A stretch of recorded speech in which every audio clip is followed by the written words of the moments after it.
My husband, Brian, whom I supported through thick and thin, was promoted to department head, but then he was taken away by my best friend. He discarded me and the child we had raised together, betraying me as completely as my once trusted friend. It was the lowest point of my life, but thanks to my daughter, who was now an adult starting her career, I managed to recover and move forward. 2 years later, I ran into them unexpectedly in the city. My former best friend sneered as she glanced at the man standing beside me. "A poor-looking old man suits you well," she said smugly.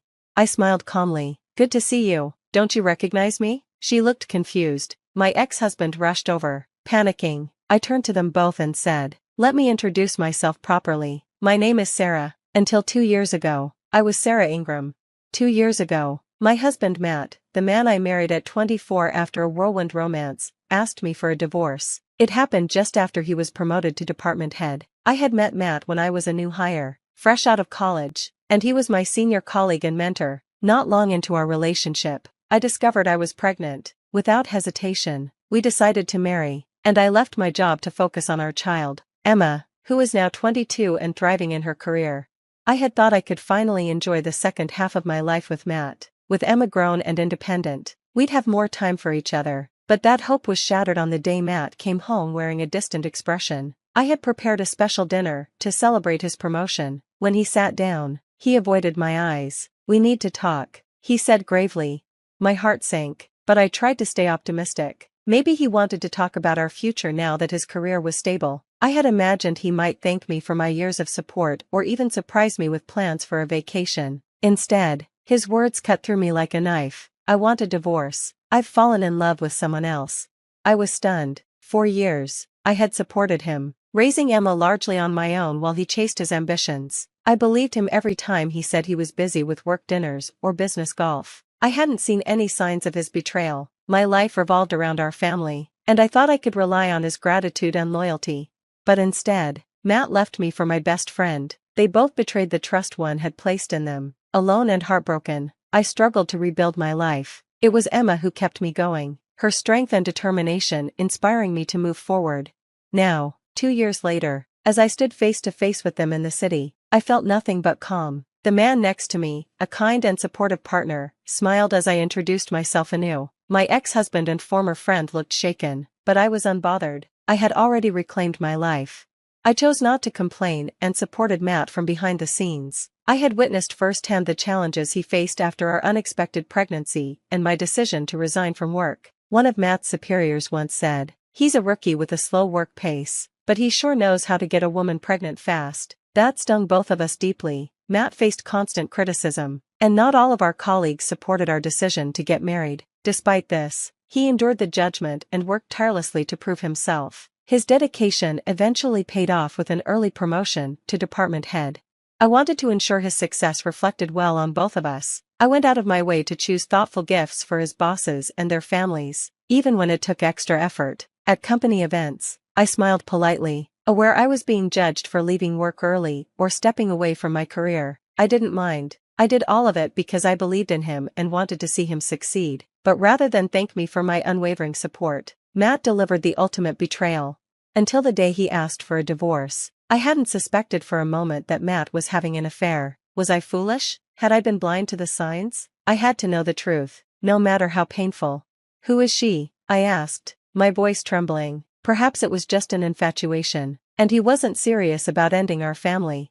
Matt hesitated before responding. "You know her. She's someone close to you." My mind raced as I tried to piece it together. Was it a former coworker? One of Emma's friends? That idea felt too absurd, too inappropriate. It would make Matt look creepy. Could it be one of the families we knew through Emma's activities, like swimming or ballet? But Matt rarely participated in those events. He didn't even drive Emma to her lessons.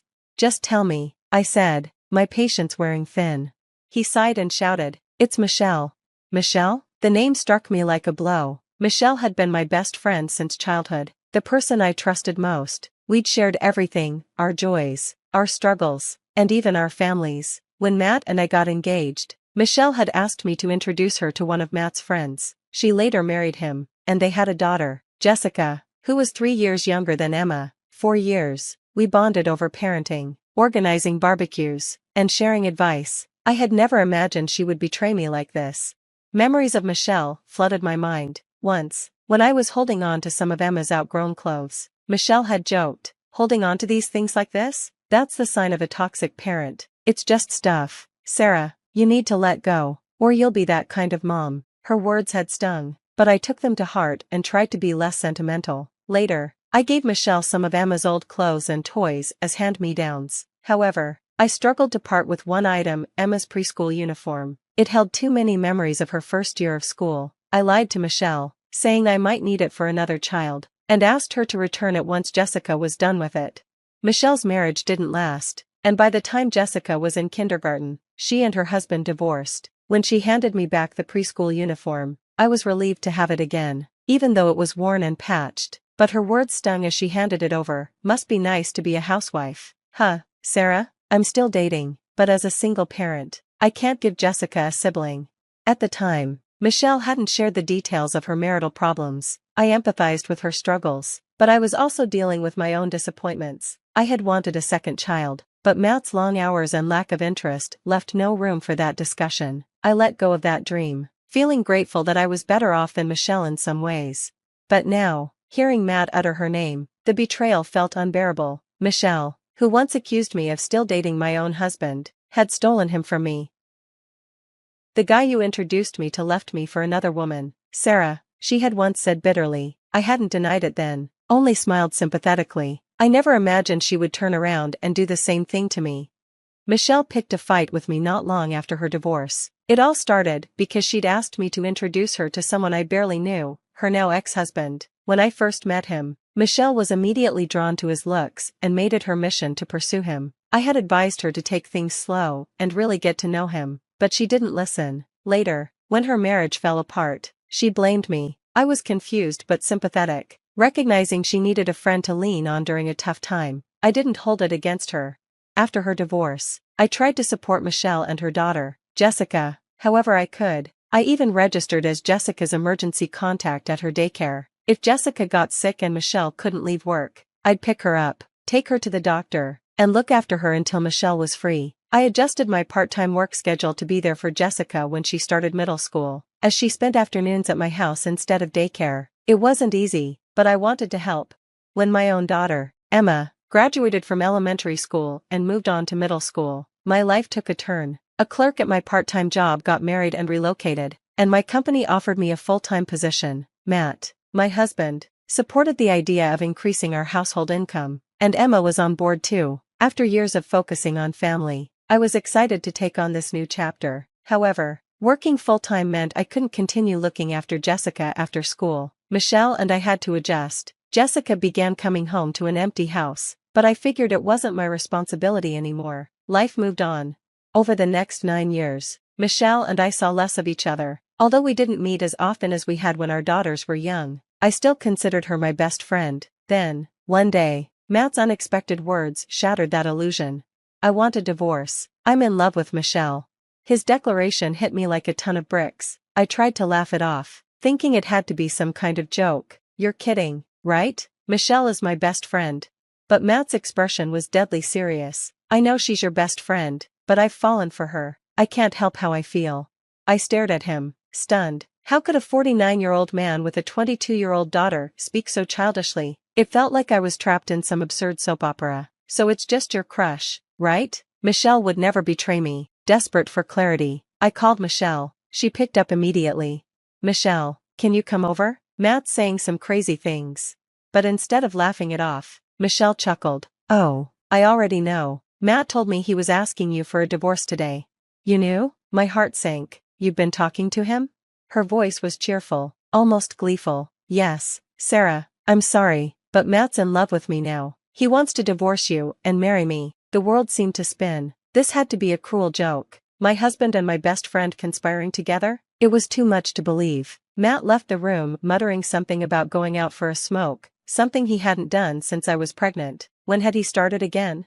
When he returned, he wasn't alone. Michelle walked in beside him, and they both looked resolute. "Sarah, I'm really sorry," Matt began, "but we've confirmed our feelings for each other. Michelle is the right partner for me now." Despite her words of apology, Michelle's smirk was unmistakable. I couldn't help but snap. "Didn't you already have a boyfriend, Michelle? You always did, even after your divorce. And some of them supported you financially. Her expression hardened. Sarah, don't bring that up in front of Matt. Those boyfriends were just temporary. The truth is, I've always loved Matt. She even mustered fake tears, putting on a melodramatic display. To my shock, Matt reached out and stroked her hair tenderly. Sarah, don't blame Michelle, he said softly, as if this betrayal was something I simply needed to accept. It was like Matt wanted to cast himself as some tragic hero in this ridiculous drama. Watching him and Michelle, I could hardly believe these people were real. My heart shattered as tears rolled silently down my cheeks. I whispered, since when? We've been meeting in secret for a long time, Michelle admitted shamelessly, but we only started talking seriously about marriage after Matt's promotion was confirmed. I felt like a fool. I had trusted them both, and now it was clear they had been betraying me behind my back. Michelle must have seen Matt's promotion as an opportunity to improve her own life and latched onto the idea of marriage. Her arrogance was unbearable. So now that you know, hurry up and divorce him already, she said, smirking. Her attitude made my tears feel ridiculous. I forced myself to respond, fine, I'll divorce him, but I couldn't resist asking, what about Jessica? Does she know? Don't ignore your daughter's feelings. At the mention of Jessica, Matt's face briefly registered guilt. He dropped his gaze. Jessica turned 18 and moved out. She's no longer my responsibility, he muttered. Then, astonishingly, he added, it's probably your fault she turned out so defiant, considering how much time she spent with you. Their callousness was staggering. I hadn't spoken to Jessica in some time, so I hadn't even known she had moved out. When Matt produced the divorce papers, with Michelle's signature already on the guarantor section, I couldn't muster the energy to argue. Seeing that grotesque document, I agreed to the divorce on the spot. Matt packed his things and moved out to live with Michelle. I never thought Michelle would have the audacity to treat my husband like one of my daughter's hand-me-down clothes. Yet here we were. When Emma returned from her business trip the next day, I told her everything. Her reaction was sharper than I expected. That man isn't my father anymore, she said firmly. And Michelle? She's the worst person I've ever known. Her words startled me, but I saw how strong Emma had become. I had worried she would be deeply hurt, but she handled the news better than I had imagined. Even so, her anger burned hot. Have you talked to Jessica? I asked. I'm worried she might be struggling. Mom, stop worrying about other people and start thinking about yourself, Emma said, her eyes brimming with tears. Seeing her so raw and vulnerable, I realized she had suffered more than she let on. I hugged her, something we hadn't done in years. I vowed to be a better parent, someone Emma could truly be proud of. 2 years passed without a word from Matt or Michelle. Emma thrived in her new independence, and we saw no reason to reach out to her father. Michelle had moved far away after marrying Matt, and our paths never crossed until one fateful evening.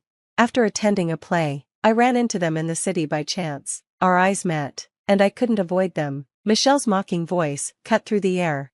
A poor-looking old man suits you, she sneered, glancing disdainfully at the man beside me. I didn't take the bait. I had just enjoyed a lovely evening with my new boyfriend, Jonathan. He and I had been watching the play together. Instead of responding to her insult, I shot her a level look. Good to see you, Michelle. Don't you recognize him? Michelle's smug expression faltered, and she stared at Jonathan in disbelief. Matt looked equally stunned. Wait, you're Jonathan? Matt stammered.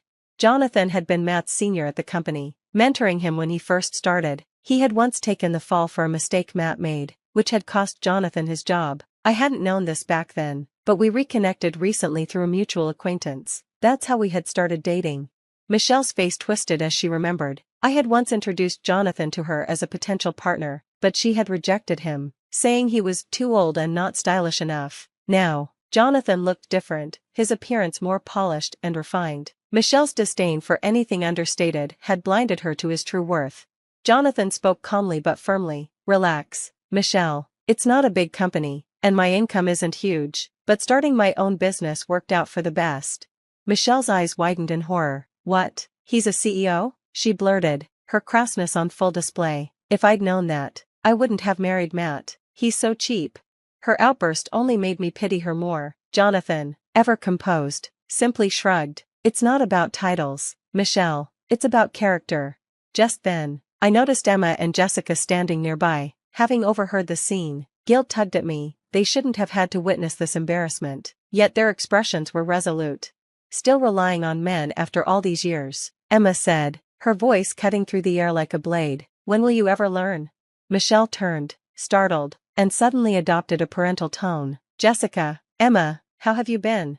But their daughters weren't buying it. Jessica, standing tall, spoke with quiet strength. I loved you once, Mom, but after the divorce, you moved us around and dated random men. It made me uncomfortable and ashamed. I used to wish Miss Sarah was my mom. Her words pierced my heart. I hugged her tightly, feeling a bond stronger than ever before. Jonathan's voice broke the tension. Come on, let's leave these foolish people behind and go have a nice meal.